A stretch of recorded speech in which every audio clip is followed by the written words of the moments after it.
this is Dr. Ross Carter with the Regenerative Warrior Show. I would like to introduce our guest today, Mike with BioLight. Welcome to the show today. Thanks for having me on, Ross. It's a pleasure. So, BioLight. Now, BioLight is a device. There's multiple devices, but they use red and infrared light, right? Correct. So, tell us the idea behind why you're using two different types of light wavelengths. Sure.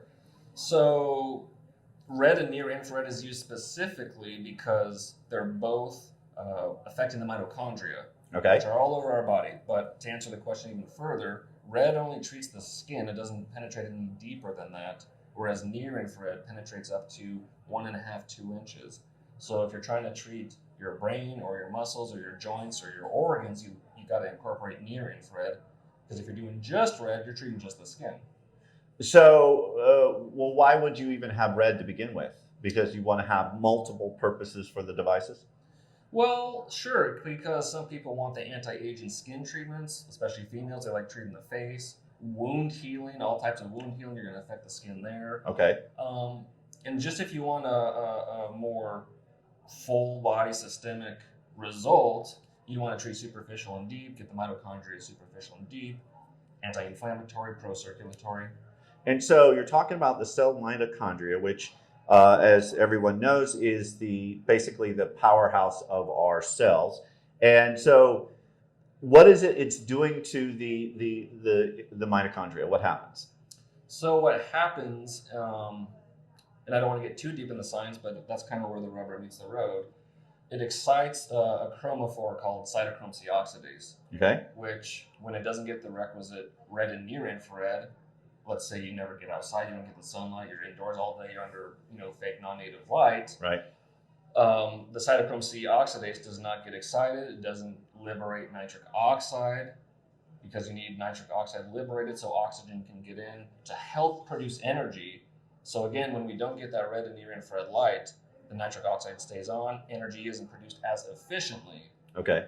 So that's I guess the main reason. So what we're doing is we're exciting the mitochondria to produce more energy. Exactly. More Okay. efficiently, yep. All right, and that's system-wide? Yeah, wherever you're exposing your body to the light, so it can't get through clothes, so Okay. you have to expose skin wherever you want results, but yes. Okay, so if you're using this for your skin, what benefits do you get if you're accelerating the mitochondria just like superficially? What's going to happen? So the research shows that you improve collagen production, Okay. elastin production. Again, with the wound healing, you're going to accelerate because you're going to improve circulation. You're going to reduce inflammation, so that's going to speed the healing process along. So and you need energy to do all that. That makes sense. So have you had any comparison studies of wound healing compared without the red light, or both of them, compared to with it? Is there a difference of how much time is it different?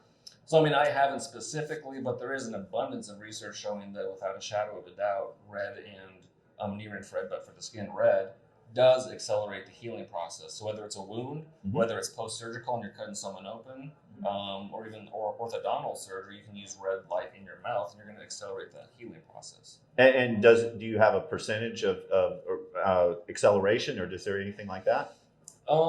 Man, I can't give you a number off the top of my head, but I'll tell you anecdotally, I've had a couple of nicks and bruises and whatnot, and people know, like, you had a paper cut or you bunged your knee, so you're familiar with the time frame, how long it typically takes to heal, scab, and scar, or what have you. Without a shadow of a doubt, it's much, much quicker with red light. But not only that, you're less likely to have scarring because the healing process is so much more normalized and accelerated. Excellent, excellent. So a lot of my listeners or watchers, whatever you want to say, are physicians or in the medical field. Can these devices be utilized in practice, in a doctor's practice? They already are, but they're more well known as cold laser therapy. Okay. So just like I'm a physical therapist, you can use cold laser as a physical therapist. The difference is that light is coherent, so you have more light photons per small amount of per an area. Yeah. We all know that lasers are associated with potentially heating the tissue, thus danger. And the top photobiomodulation researcher, red light therapy researcher, Dr. Michael Hamblin, has gone on record with his decades of research and reading the research. He has shown and believes that the results with a laser versus LED are comparable. Lasers are superior. LEDs can get you the same results without the tissue heating, and then they are more affordable. Exactly, and that's a big thing, because the whole laser therapy, depending on the models, can be very pricey. Mm-hmm. So, and they can be cumbersome as well. And you're restricted to treating a small area as well, because it's very specific. Yep. So this is a broader area. Now, you have different sizes of these devices. So tell us about the differences. Sure. So we have one that's like a handheld device, the same size as an iPhone, 9 or 10. That's more for people who want to treat isolated, smaller areas. Mm-hmm. Again, for females, males that want to treat their face, anti-aging, it's a perfect size. Now, it does it cause redness in the skin at all? Well, maybe from increased circulation. Okay. But it's not going to cause, let's not say, like a sunburn. Exactly. No, Okay. because you need UV radiation for that. So the handheld one, good for people who are on the go, want to treat smaller areas, let's say the face, or I have shoulder my pain, use near infrared on my shoulder. Mm-hmm. Or like me, I have a dog. It's easier just to hold a smaller device wherever I want to shine on him versus this cumbersome holding the heavier panel that's plugged into an outlet. Also, since it's not running on electricity, there's zero EMFs, zero light flicker, so it's safer than the ones that are plugged into electricity that might have some EMFs and a higher. So these are battery powered. The handheld ones are. Okay. Then the next size up, you have one that's Sorry, can I go? Are we still rolling? Okay. Do we need to start from the top? No, keep going. We're just gonna cut some. So batteries. Yeah. So it's a battery Yeah. So the next size up is like a tabletop model. It's like a piece of paper, the size of a piece of paper. Mm-hmm. So you can probably treat a third to a half of your body at once. So you can treat more at once. A little more power since it's plugged in electricity. We have full body from one that's over 3 feet tall to one that's over 5 feet tall, a couple feet wide. So it just depends, what you want to treat. How important is mobility, and of course finances. So besides increasing energy production from your mitochondria, what other benefits do you see these devices doing? So the other main two are the reduction in inflammation and improvement in circulation. And that's from the nitric oxide being released, and you get that vasodilation. But the energy is important because the mitochondria produce 95% of the energy in our body, so darn near all of it.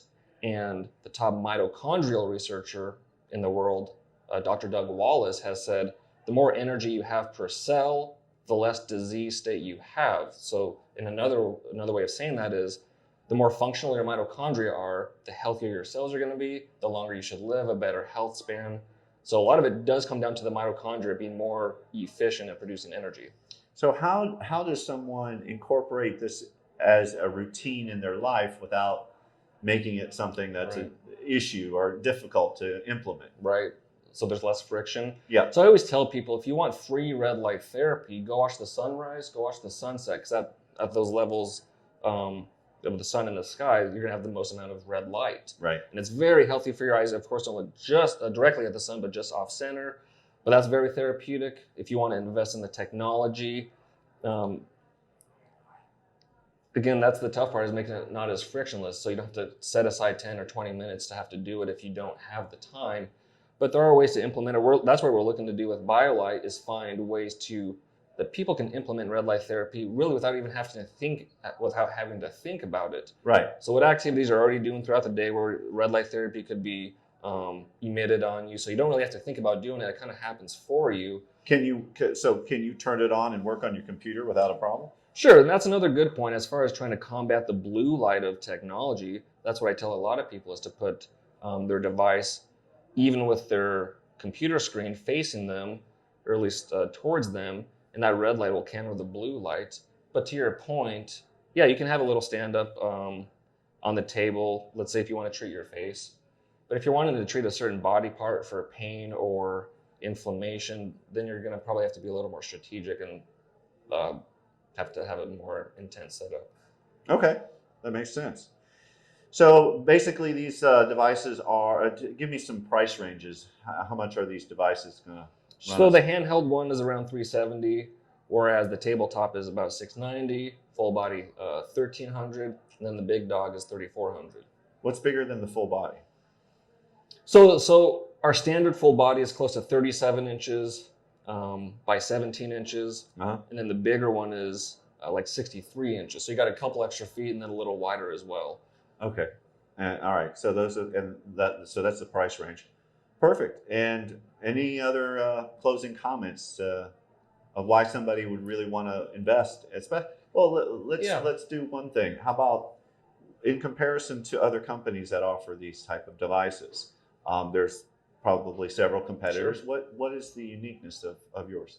So with BioLight, we've focused not only on the performance of the lights themselves, but the safety factors as well. So a couple of those would be EMF emission, because anything that's plugged into electricity is going to emit some amount of EMF, but trying to minimize that as much as possible. Okay.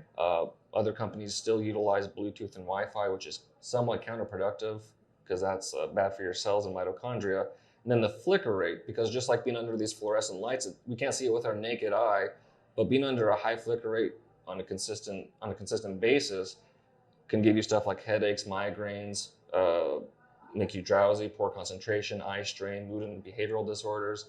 So again, what we've done is we've minimized the flicker rate as much as possible, given that it's still plugged into electricity.